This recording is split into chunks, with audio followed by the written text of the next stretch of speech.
मैं तुमसे एक सवाल पूछता हूँ। तुम्हारे दिमाग में जब भी अमीर इंसान की इमेज आती है तो सबसे पहले क्या आता है? Stock market, investing, mutual funds, compounding. सच बताऊं, कुछ समय पहले तक मेरे दिमाग में भी यही सब आता था।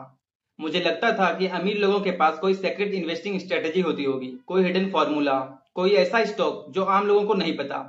फिर मैंने इन्वेस्टिंग को सीरियसली पढ़ना शुरू किया, बुक्स पढ़ी, इंटरव्यूज देखे, रिसर्च पढ़ी, और जितना ज्यादा मैं इन्वेस्टिंग को समझता गया उतनी ही एक बात समझ आई। शायद हम में से ज्यादातर लोग गलत सवाल पूछ रहे हैं।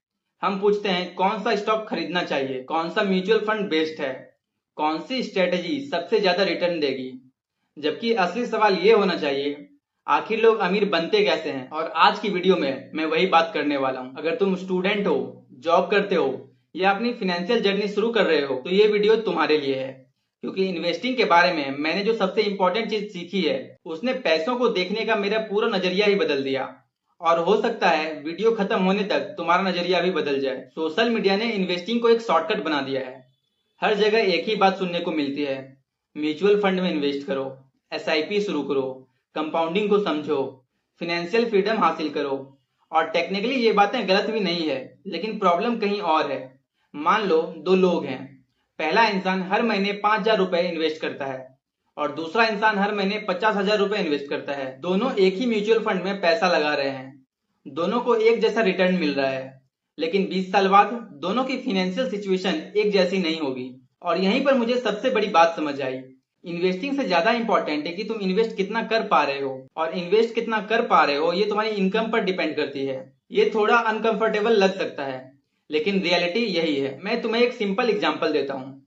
मान लो तुम्हारे पास साइकिल है और दूसरे इंसान के पास स्पोर्ट्स बाइक है। अब दोनों को एक ही जगह जाना है, दोनों को एक जैसा पेट्रोल मिल रहा है, लेकिन क्या दोनों एक ही स्पीड से चलेंगे? बिल्कुल नहीं। क्यों?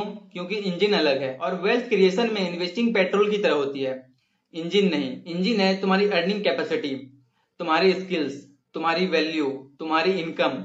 अगर तुम्हारी इनकम ही कम है तो इन्वेस्टिंग तुम्हारी लाइफ को ओवरनाइट चेंज नहीं करेगी। मैं ये नहीं कह रहा कि इन्वेस्टिंग जरूरी नहीं है, मैं सिर्फ इतना कह रहा हूँ कि हम लोग इन्वेस्टिंग को ओवर एस्टिमेट कर देते हैं और इनकम को अंडर एस्टिमेट कर देते हैं। एक और इंटरेस्टिंग चीज मैंने नोटिस की, ज्यादातर अमीर लोगों ने पहले अपनी अर्निंग बढ़ाई। किसी ने बिजनेस बनाया, किसी ने अपनी स्किल्स इंप्रूव की, किसी ने अपना करियर ग्रो किया, किसी ने मल्टीपल इनकम सोर्स बनाए और उसके बाद इन्वेस्टिंग शुरू की। लेकिन हम क्या करते हैं, हमारे पास 10,000 रुपए की सैलरी होती है, हम यूट्यूब पर सर्च करते हैं best stocks to buy, best mutual funds, how to become rich. सच कहूं मैं भी ऐसा ही करता था और शायद तुमने भी कभी ना कभी ये किया ही होगा। लेकिन प्रॉब्लम इन्वेस्टिंग में नहीं है, प्रॉब्लम सीक्वेंस में है। हम सीधा चैप्टर नंबर 5 पढ़ने लगते हैं, जबकि चैप्टर नंबर 1 अभी खत्म ही नहीं हुआ। अब आती है दूसरी सबसे बड़ी प्रॉब्लम, लाइफस्टाइल इन्फ्लेशन की। ये एक ऐसा ट्रैप है जिसमें ज्यादातर लोग फंस जाते हैं। सैलरी 25,000 से 50,000 हो गई तो फोन अपग्रेड हो गया, कपड़े अपग्रेड हो गए, बाइक अपग्रेड हो गई, रेस्टोरेंट अपग्रेड हो गया, लाइफस्टाइल अपग्रेड हो गई, इनकम बढ़ गई लेकिन इन्वेस्टमेंट नहीं बढ़े। और फिर लोग कहते हैं पता नहीं पैसा कहाँ चला जाता है।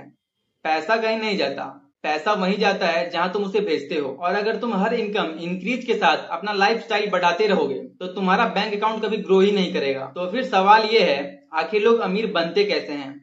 मेरे हिसाब से फॉर्मूला कुछ ऐसा है। पहला, अपनी अर्निंग कैपेसिटी बढ़ाओ। दूसरा, अपनी इनकम का एक हिस्सा कंसिस्टेंटली बचाओ। तीसरा, उस पैसे को लॉन्ग टर्म के लिए इन्वेस्ट करो। और चौथा, लाइफस्टाइल को कंट्रोल में रखो। पांचवा, टाइम को अपना काम करने दो। बस। इसमें कोई सेक्रेट स्टॉक नहीं है, कोई मैजिक फॉर्मूला नहीं है, कोई ओवरनाइट सक्सेस स्टोरी नहीं है, सिर्फ डिसिप्लिन है।